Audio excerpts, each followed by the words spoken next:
오늘 우리에게 주시는 하나님의 말씀은 신약성경 사도행전 10장 9절에서 16절까지의 말씀입니다. 사도행전 10장 9절에서 16절까지의 말씀입니다. 살아계신 하나님의 말씀에 귀를 기울이시기 바랍니다. 하나님의 말씀을 봉독합니다.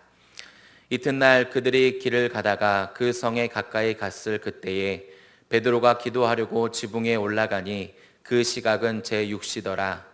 그가 시장하여 먹고자 하매 사람들이 준비할 때에 황홀한 중에 하늘이 열리며 한 그릇이 내려오는 것을 보니 큰 보자기 같고 내 귀를 메어 땅에 들이웠더라.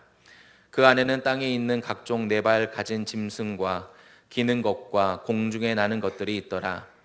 또 소리가 있으되 베드로야 일어나 잡아먹어라 하거늘 베드로가 이르되 주여 그럴 수 없나이다. 속되고 깨끗하지 아니한 것을 내가 결코 먹지 아니하였나이다 한데 또 두 번째 소리가 있으되 하나님께서 깨끗하게 하신 것을 내가 속되다 하지 말라 하더라. 이런 일이 3번 있은 후 그 그릇이 곧 하늘로 올려져 가니라. 아멘. 성령 강림절 후 9째 주일입니다. 오늘부터 아동부 여름 성경학교가 목요일 14일부터는 청년부 여름 수련회가 열립니다. 귀하고 보배로운 아이들이 주님을 향하는 시간, 주께서 그들 위해 임재 역사하시길 기도합니다. 우리의 자랑, 기쁨인 청년들이 주 앞에 꿇어 엎드리는 시간, 주께서 그들의 영혼을 진토에서 일으키시며 새 힘과 새 소망으로 충만하게 하시기를 기도 부탁드립니다. 또 이번 주 금요일은 광복 80주년을 맞는 광복절입니다. 도산 안총호 선생이 옥중에서 신문 받을 때 일본 검사와 주고받은 이야기입니다. 일본 검사가 그대는 석방된 후에도 독립운동을 계속할 생각인가? 라고 묻자 도사는 그렇다. 나는 밥을 먹을 때도 잠을 잘 때도 그리고 이 몸이 없어질 때까지 계속할 것이다. 라고 대답했습니다. 또 검사가 묻습니다. 그대는 독립이 가능하다고 생각하는가? 그러자 도산이 대한의 독립은 반드시 된다고 믿는다. 왜 그렇게 믿는가? 대한민족 전체가 대한의 독립을 믿으니 독립될 것이요. 세계의 공의가 대한의 독립을 원하니 독립이 될 것이요. 하늘이 대한의 독립을 원하니 대한은 독립될 것이다. 라고 했습니다. 그리고 도사는 이렇게 말했습니다. 나는 진정으로 일본이 망하는 것을 원치 않고 좋은 나라가 되기를 원한다. 이웃인 대한을 유린하는 것은 결코 일본의 이익이 아니다. 원한 품은 2천만을 억지로 국민 중에 포함시키려는 것보다 우정 있는 2천만을 이웃 국민으로 두는 것이 일본의 덕일 것이다. 말했다고 합니다. 그렇게 맞이한 광복인데 남과 북은 여전히 단절되어 있습니다. 해방을 맞이하고 참 긴 세월이 흘렀습니다. 80년의 세월이죠. 중국도 가고 러시아도 가는데 가장 가까운 북한만은 갈 수 없고 북한의 문은 굳게 닫혀 있습니다. 동족에게 굳게 닫혀 있습니다. 열리기를 기도합니다. 주께서 열어주시길 원합니다. 그래서 억압받는 형제들, 포로된 동족들이 풀려나 우리와 함께 어우러져 춤추고 찬양하고 예배하는 그 해방의 날이 속히 오기를 소망합니다. 그렇게 포기하지 않고 포기할 수 없기에 통일을 위해서 평화 통일을 위해서 기도하는 성도가 되길 바랍니다. 우리를 죄와 사망의 저주에서 풀어주신 예수 그리스도의 승리를 기뻐하며 예배하는 성도에게 하늘의 신령한 찬양과 기쁨이 임하기를 축원합니다. 오늘 말씀은 하나님께서 베드로를 가이사라의 백부장 고넬료에게 보내는 이야기입니다. 사도행전 9장에 살기가 등등해서 다메섹에 있는 그리스도인을 결박하려고 길을 나선 사울에게 예수께서 나타나셨죠. 예수께서 사울에게 자기를 계시했습니다. 주여 누구십니까? 묻는 사울의 질문에 나는 내가 박해하는 예수다. 대답하셨습니다. 사울이 이 사건으로 예수님을 구주로 믿게 되었습니다. 사울이 변화된 거죠. 2주 전에 이 말씀을 전하며 하나님께서 일하신다. 모든 사람이 구원을 받기 원하시는 하나님께서 지금도 세상의 구원을 위해 일하신다. 하나님이 쉬지 않고 일하고 계신다. 전했습니다. 살기가 등등해서 그 어떤 그리스도인조차 접근이 어려운 사울, 편견과 오해로 똘똘 뭉쳐 복음을 들으려 하지 않는 사울, 자기 경험과 주관이 너무 확고해서 들을 의사조차 없는 사울에게 예수께서 나타나서 그를 구원의 길로 이끄셨습니다. 그러면 이런 질문과 생각이 들지 않습니까? 하나님께서 모든 사람에게 이렇게 일하시면 얼마나 좋을까? 우리가 힘들고 어렵게 전하는 것보다 하나님께서 그들의 인생 중에 직접 나타나셔서 하나님의 살아계심과 예수 그리스도의 구주되심을 보여주시는 것이 훨씬 강력하고 효과적이지 않을까? 여러분은 어떻게 생각하십니까? 예수님께서 부활하사 40일을 이 땅에서 제자들과 함께 지내다가 하늘로 올라가셨습니다. 예수께서 승천하시기 전에 제자들에게 말씀하셨죠. 사도행전 1장 8절 오직 성령이 너희에게 임하시면 너희가 권능을 받고 예루살렘과 온 유대와 사마리아와 땅끝까지 이르러 내 증인이 되리라. 예수께서는 이 말씀을 통해 두 가지를 이야기하셨습니다. 먼저는 아버지께서 약속하신 성령이 제자들에게 임한다는 거죠. 그리고 성령이 임하면 제자들에게 일어나는 일이 무엇인지를 알려줍니다. 성령이 임하면 제자들이 권능을 받습니다. 제자들이 능력을 얻게 되는 거죠.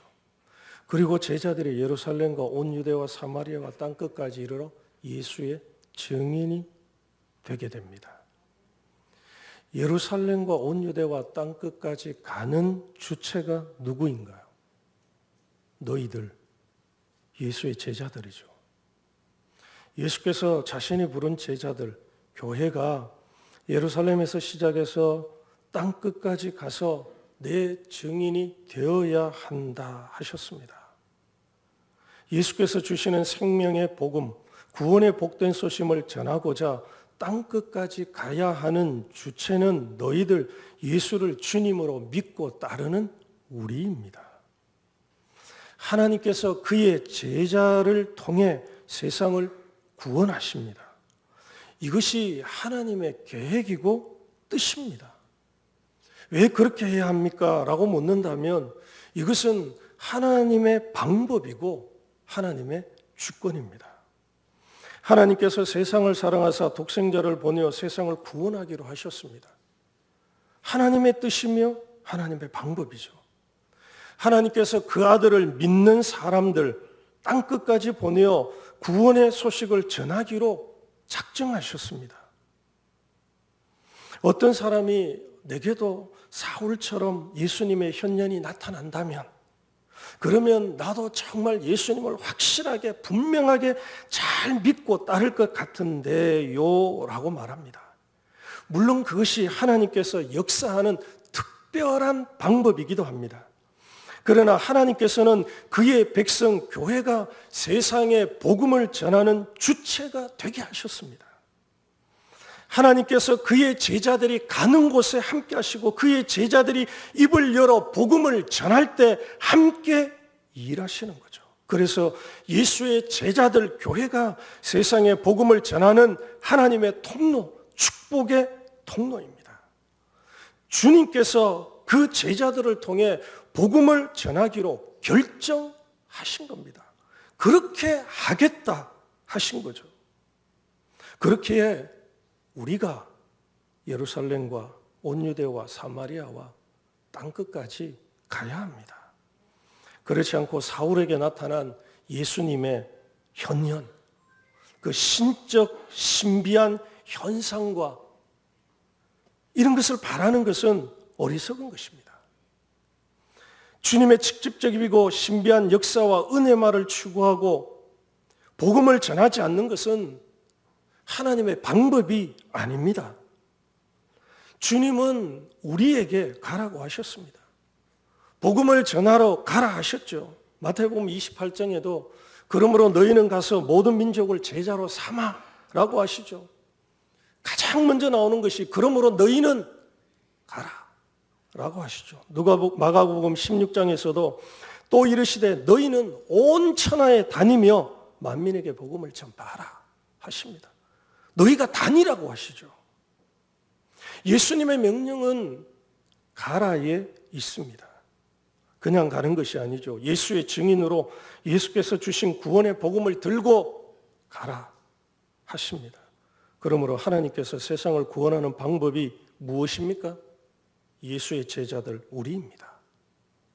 하나님께서 이 세상을 구원하는 방법으로 사람을, 예수 믿는 그리스도인을 택하신 것이죠. 그래서 우리가 가지 않으면 세상은 구원의 소식을 듣지 못합니다.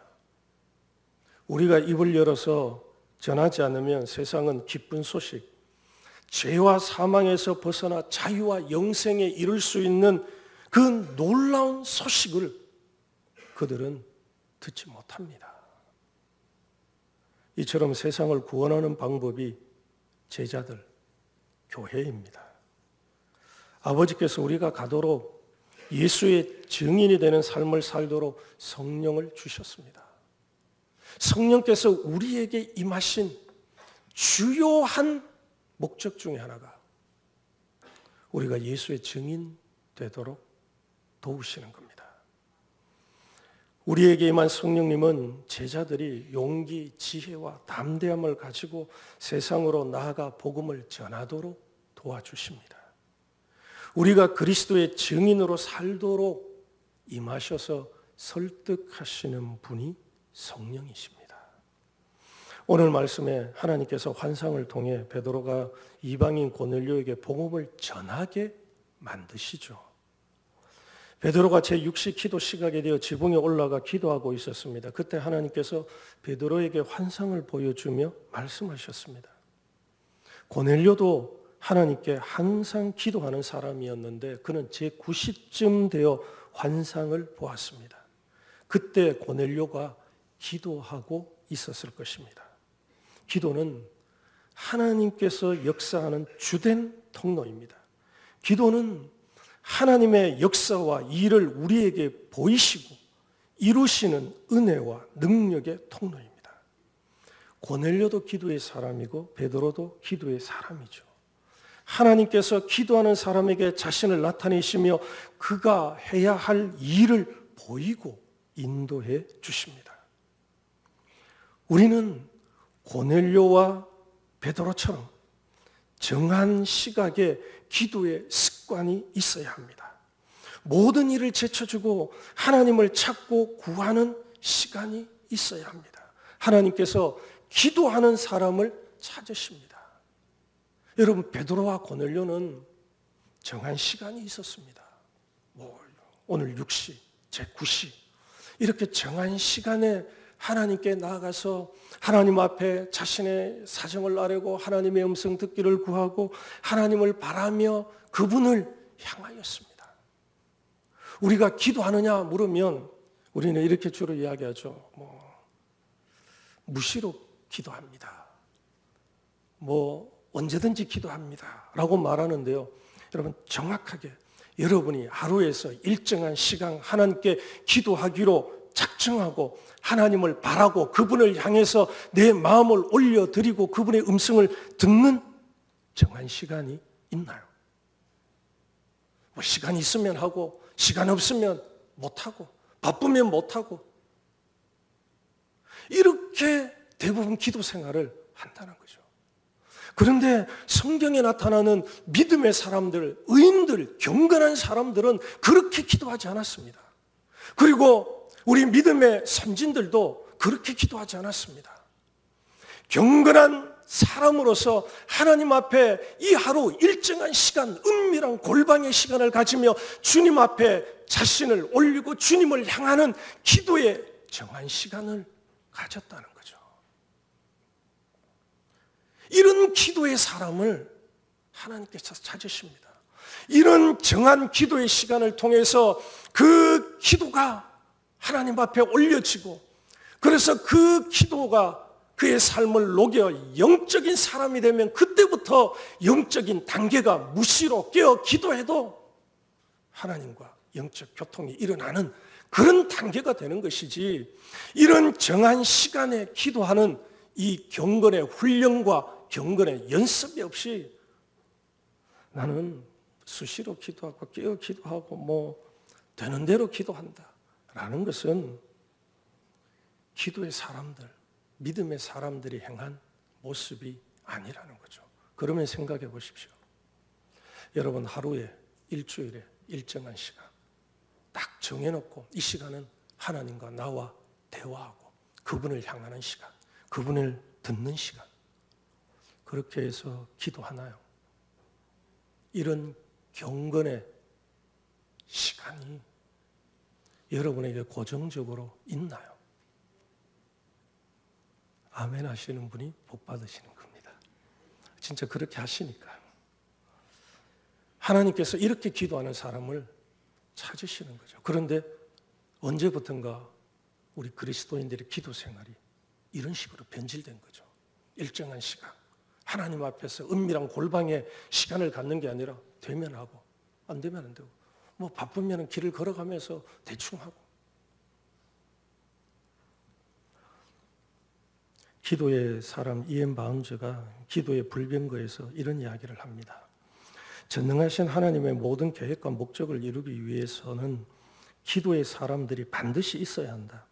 하나님께서는 기도하지 않는 사람들에게 자신의 비밀과 지혜와 대의를 맡기신 적이 없다. 기도에 게으른 사람은 믿음과 사랑을 잃어버리고 결국 기도 자체를 잃어버린다. 기도하지 않으면 치명적인 신앙의 퇴보에 빠지고 하나님에게서 멀어지게 된다. 기도하는 사람들은 하나님을 돕지만 기도하지 않는 사람들은 하나님의 약속이 이 땅에서 이루어지는 것을 방해한다. 기도의 사람 바운즈는 기도하지 않는 삶 자체가 그리스도인으로서 치명적이다라고 합니다. 기도하지 않는 것이 이미 신앙의 퇴보에 빠진 것이죠. 기도하지 않으면 괜찮은 것이 아닙니다. 기도하지 않으면 세속적, 육체적 삶을 추구하고 그렇게 따르게 되는 거죠.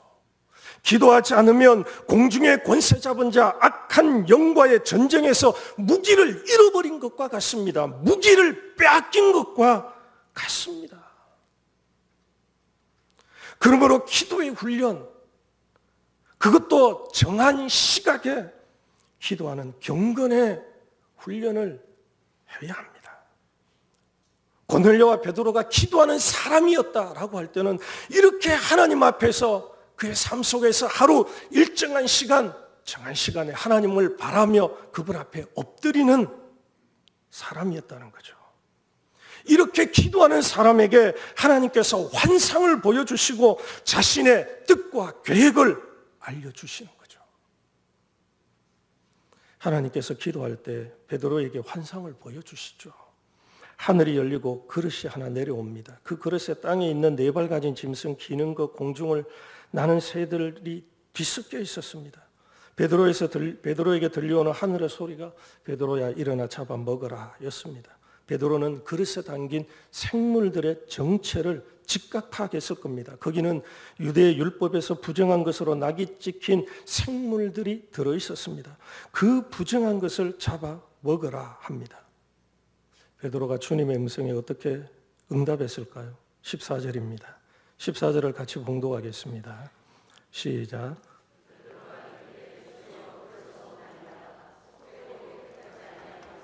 내가 결코 먹지 아니하였나이다. 아멘. 현대인들은 무엇을 먹고 마시는가 크게 중요하지 않지만 유대인에게는 아주 굉장히 중요합니다. 하나님께서 유대 백성에게 먹어야 할 것과 먹지 말아야 할 것을 명령하셨습니다. 거룩은 구별되는 것이거든요. 거룩한 백성으로서 하나님께서 명령하신 것을 먹지 않고 자기를 지키는 것은 하나님의 율례와 법도를 따르며 하나님의 백성됨을 보여주는 구별의 징표입니다. 그런데 속되고 부정한 것을 먹어라 하나님께서 말씀합니다. 베드로는 지금까지 이런 부정한 것을 먹지 않고 구별되게 살았습니다. 정결하게 자신의 삶을 살아왔습니다. 그것을 먹을 것이라 먹는다고 생각한 적이 없습니다. 이런 부정한 것을 먹는 이방인을 부정하게 여겼습니다. 이런 부정한 이방인, 부정한 것을 먹는 부정한 이방인과 교제하지 않는 것은 하나님의 백성으로서 당연하다고 여겼습니다. 그런데 지금 그 부정한 것을 내게 잡아 먹으라고 말씀하시다니 말도 안 되는 거죠. 나는 지금까지 그것을 먹지 않았습니다. 지금까지 내가 결코 먹지 않았음을 말함으로 앞으로도 먹지 않을 것을 예고하는 거죠.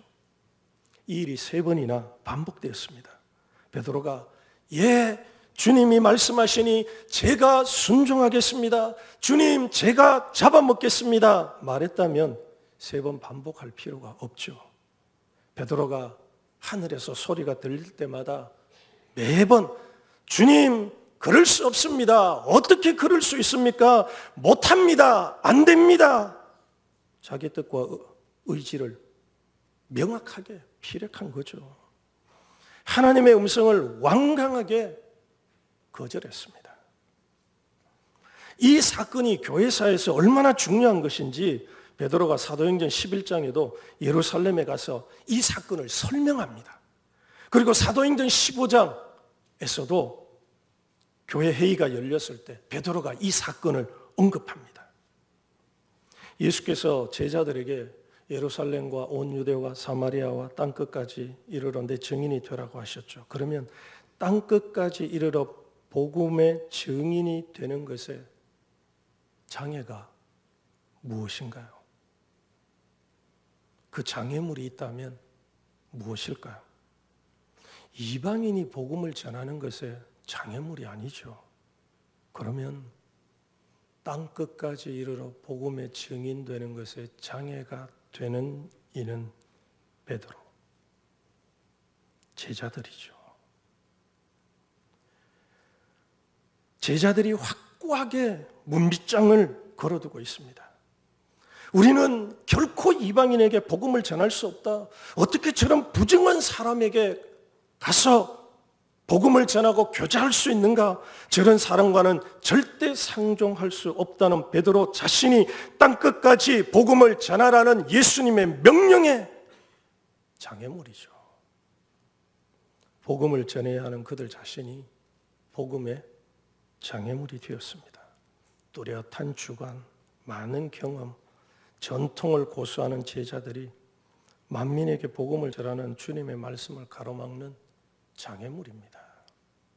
그래서 하나님께서 환상을 통해 베드로를 설득하는 것입니다. 주님께서 말씀하셔도 주여 그럴 수 없습니다라고 반복하여 외치는 베드로에게 네가 잡아먹어야 한다.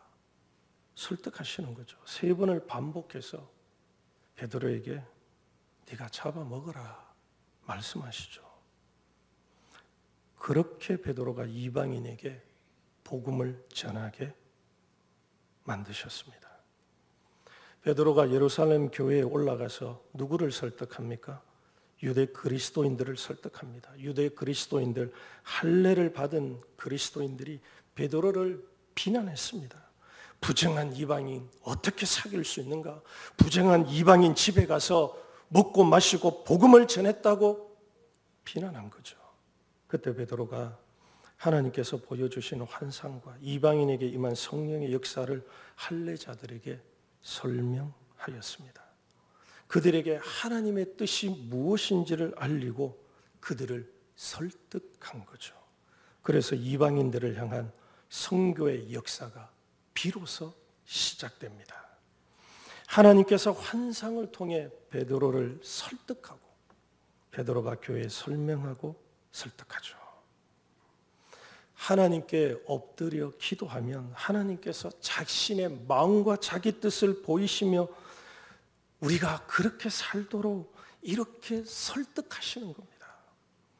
우리는 우리 자신이 하나님 나라와 복음 전파에 장애가 될 수 있습니다. 우리는 예수를 믿기 전에 또 예수를 믿고서도 스스로 판단해서 가진 세속적 사고와 가치를 우리 속에 품고 있기 때문이죠. 남존 여비의 전통적 가정과 문화에서 자라난 사람은 남성 우월적 사고와 여성을 무시하는 편견이 있습니다. 그런 우리에게 하나님께서 여성을 존중하라. 그도 내가 만들었으니 그를 공평으로 대하라. 라고 설득하시죠. 우리가 복음 전하기를 싫어합니다. 거절당하는 것이 두려워 침묵하려 합니다. 사람들의 반응이 별로라고 가지 않으려고 합니다. 가서 복음을 전하기보다는 머물러 있으려 합니다. 복음의 증인되기보다는 다른 일 하겠다고 합니다. 그런데 기도하면 하나님께서 우리를 설득합니다. 내가 예수 그리스도의 십자가 그 구속의 사랑으로 너를 구원하여 이 땅에 세워 내 증인이 되게 했는데 네가 가서 이 사랑을, 이 구원을 전해야지. 예수의 증인이 되도록 설득하시는 거죠. 네가 가지 않으면 내가 누구를 보내야 할까? 네가 가지 않는다면 내가 누구를 보낼까? 우리를 설득하시는 겁니다. 우리가 가도록 기도하면, 그분의 뜻을 찾고 구하면 반복해서 설득합니다. 우리가 형제 자매를 미워하고 싫어하면 하나님께서 그를 왜 미워하냐고, 미워해서 악을 행하지 말도록 그를 사랑하고 용납하라고 그렇게 우리를 도와주시죠. 그래서 어떤 목사님은 설교는 설득이라고 했습니다. 설교학적으로 설교에 대한 정의가 여러 가지 있는데요. 이분은 설교는 설득이다. 하나님께서 그 백성을 설득하고자 들려주시는 음성이다 했습니다. 자기 생각, 아직 자기 경험과 편견에 사로잡힌 사람들에게 하나님의 말씀을 따라 살라. 그렇게 살면 안 되니 나를 따르라고 들려주는 것이 설교라 했습니다. 선지자가 그 백성들에게 하나님께로 돌아라, 말씀으로 돌아오라 라고 그 백성을 설득하죠. 돌아오는데 그냥 돌아오면 안 되고 내 손에 묻은 피를 씻고 하나님의 정의와 공의를 행하며 가난한 자들을 선대하고 과부들을 도우며 고아들을 돌보며 그렇게 돌아오라고 하죠. 그게 설득하는 겁니다. 그렇게 살면 망하니까 하나님께로 돌아오라고 설득합니다. 하나님께서 환상을 통해 무엇을 하십니까? 제자들이 자기 자신에게 가로막혀 땅끝까지 이방인에게 복음을 전하지 않을 것이기에 환상을 통해서 도와주시는 겁니다. 주여, 나는 그럴 수 없습니다. 나는 그렇게 못합니다. 우리 참 이렇게 많이 이야기하죠. 하나님께서 말씀하시면 조금만 힘들고 내게 불이익이 올 것 같고 손해가 되는 일을 말씀하시면 주님 못합니다. 제가 왜 합니까? 라고 말하는 나를 향해 일어나 잡아먹으라 설득하시는 겁니다. 그렇게 하나님의 뜻과 계획을 이루는 삶을 살도록 우리를 도우십니다. 사랑하는 여러분, 복음의 장애물이 누구일까요? 우리 안에서 하나님 나라를 이루는데 거룩한 백성으로 부름을 받아 하나님 나라를 우리 안에서 성령 은혜로 이루는데 여러분, 그 방해물이 누구일까요? 우리 자신일 수 있다는 거죠. 우리가 싫어서, 그것은 아닌 것 같아서 헌신해야 하니까 자존심 때문에 하나님께서 말씀하셔도 나 안 듣습니다. 나 그렇게 안 삽니다. 말하는 거죠. 이제는 우리가 변화해야 할 때죠. 베드로처럼 우리 자신이 깨어져야 할 때죠. 우리 자신을 넘어서야죠. 아집으로 사는 내 의, 내 열심으로 사는 우리 자신이 주님의 역사와 변화의 걸림돌이 되어서 안 되죠. 성령님은 지금도 우리를 도우십니다. 나를 설득하십니다. 어떤 일에 대해서, 어떤 사람에 대해서 정말 그분 앞에 엎드려 그분을 향하고 그분을 주목하면 그분이 그 일에 대해서 네가 그렇게 살면 되니? 네가 왜 그렇게 하니? 내 뜻은 이건데 나는 내가 하나님의 백성으로서 주의 뜻과 영광을 위해서 내 계획을 위해 이렇게 살기를 원하는데 너 왜 그렇게 하고 있니? 지금 나를 설득 중이신 하나님이십니다. 제가 어떻게 목사가 되었겠습니까? 저 목사하기 싫었거든요.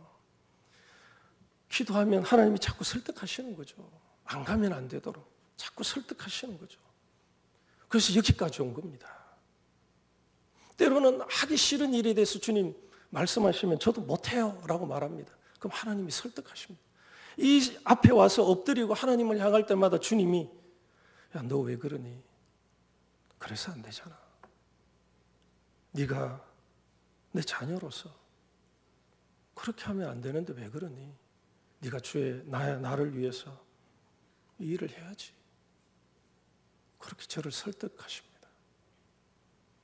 저도 안 하고 싶죠. 때로는 왜? 라고 하죠. 설득하시는 거예요. 저를 넘어서도록. 제 이 아집을 넘어서도록.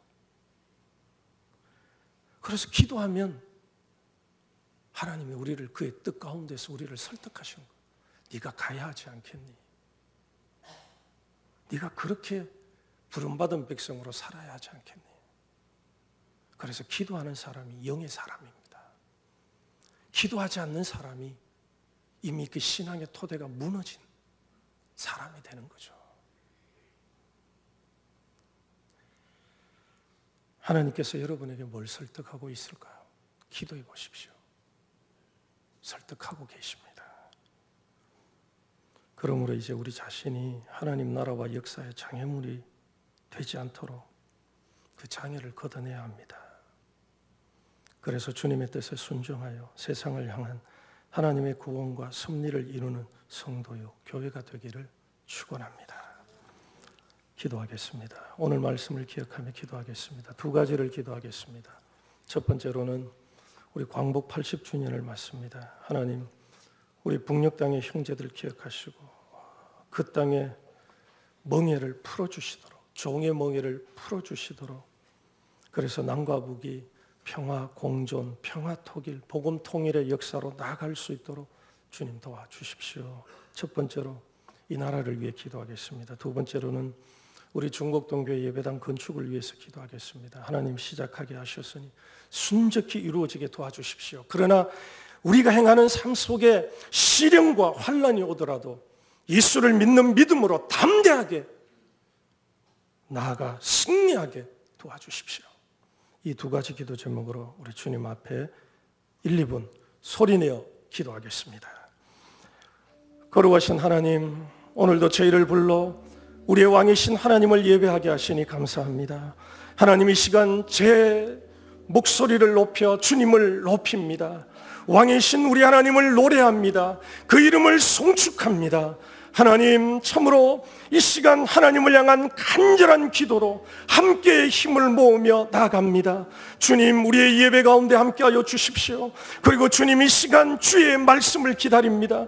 우리에게 들려주시는 하나님의 말씀을 마음을 찢고 들을 수 있게 하여 주십시오. 내 생각과 판단과 어긋난다 할지라도 주여 그럴 수 없습니다 라고 거부하는 것이 아니라 하나님의 말씀에 겸손히 순종하며 주의 뜻을 따르는, 그래서 이 땅 가운데 하나님의 역사와 하나님 나라를 이루어가는 믿음의 사람이 되어지게 인도해 주시옵소서. 기도하게 하여 주십시오. 하나님, 이때 기도하게 하여 주십시오.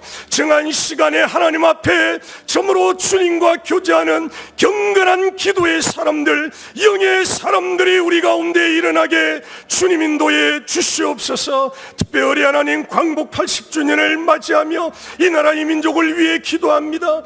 특별히 우리 북녘 땅의 형제 자매들을 기억하여 주십시오. 아버지, 이 나라가 광복을 맞이하기 전에 종의 먹인을 짊어지었습니다. 아버지, 우리의 청년들이 전쟁에 붙들려가고 우리의 딸들은 아버지 성노예가 되어서 아버지 끔찍하고도 무서운 일을 겪었습니다.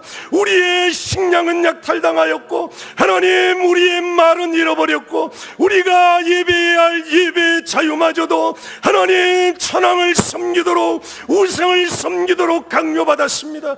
우리에게 주신 이 자유, 우리에게 주신 이 기쁨을 다시는 빼앗기지 않도록 이 나라가 깨어있게 도와주시고 정신 차리게 하시며 하나님을 섬기며 의와 정의로 행하는 믿음의 나라가 되어지도록 인도해 주옵소서. 특별히 북녘 땅에 있는 형제들을 긍휼히 여겨주시기를 원합니다. 하나님, 그들은 여전히 갇혀 있습니다. 그들은 여전히 고통받고 있습니다. 그들은 여전히 종의 명예를 베고 하나님 마음껏 주님을 찬양하지 못하는 가운데 있습니다.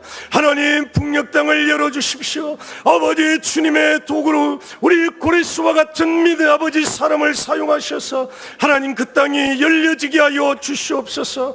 이 땅 아버지 긍휼히 여겨주시고 우리 남한의 참으로 사람들이 하나님 앞에 더 기도하게 하시고 한국교회가 영적으로 하나님이 주시는 뜻을 분별할 수 있도록 인도해 주옵소서. 우리 중곡동교회 예배당 건축을 위하여 기도합니다. 하나님, 시작하게 하셨으니 이 일을 하나님 이루어 주시옵소서. 모든 과정 속에 하나님 간섭하시며 주의 섭리와 뜻이 이루어지게 도와주시고 이 과정 속에 함께 하시는 하나님의 도우시는 손길을 보게 하여 주옵소서.